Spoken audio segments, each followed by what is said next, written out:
ദൈവം ആഗ്രഹിക്കുന്ന ഒരു പ്രയറുണ്ട് പ്രിയരെ. അതിനകത്തേക്ക് കർത്താവ് തന്നെ നമ്മളെ പ്രവേശിപ്പിക്കുകയാണ്. ഒന്ന് നോക്കിയേ ദൈവത്തിൻ്റെ ആ സ്നേഹം. നമ്മുടെ ചില പ്രാർത്ഥന കാണുമ്പോൾ മുകളിൽ നിന്ന് കാണുന്ന കർത്താവിന് മനസ്സിലാകുക എന്തുവാണ്, നമ്മൾ ബലഹീനരാണ്, ചുമ്മാതെ പറയുകയാണ്. കർത്താവ് ആഗ്രഹിക്കുന്ന ഒരു പ്രാർത്ഥനയുണ്ട്.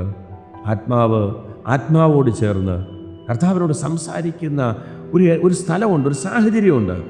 ഈ സന്ദേശം കേൾക്കുമ്പോൾ പ്രിയരെ, എന്ത് തിന്നും എന്ത് കുടിക്കുമെന്ന് നാളെക്കുറിച്ച് വിചാരപ്പെടരുതെന്ന് നമ്മളോട് ഡയറക്റ്റ് ഇടപെട്ട ആ കർത്താവിൻ്റെ വചനത്തെ മുറുകെ പിടിച്ചിട്ട് എല്ലാം അപ്പൻ്റെ കരങ്ങളിലോട്ട് കൊടുത്തിട്ട് ലഭിച്ചതിന് നന്ദി പറഞ്ഞു കർത്താവ് ഒരുക്കിക്കൊണ്ടിരിക്കുന്ന ആ ഭവനത്തിലേക്ക് പ്രവേശിക്കാൻ തക്കവണ്ണം എന്നെ തന്നെ മാനസാന്തരപ്പെടുത്തണമേ എന്ന് പ്രാർത്ഥിച്ചും കൊണ്ട് ആത്മാവിലുള്ള പ്രാർത്ഥനയിൽ സഞ്ചരിച്ച് വിശുദ്ധിയോടെ വേർപെട്ടവരായി അന്ത്യം വരെ കർത്താവിനോട് ചേർന്ന് നടപ്പാൻ ദൈവം കൃപ ചെയ്യട്ടെ.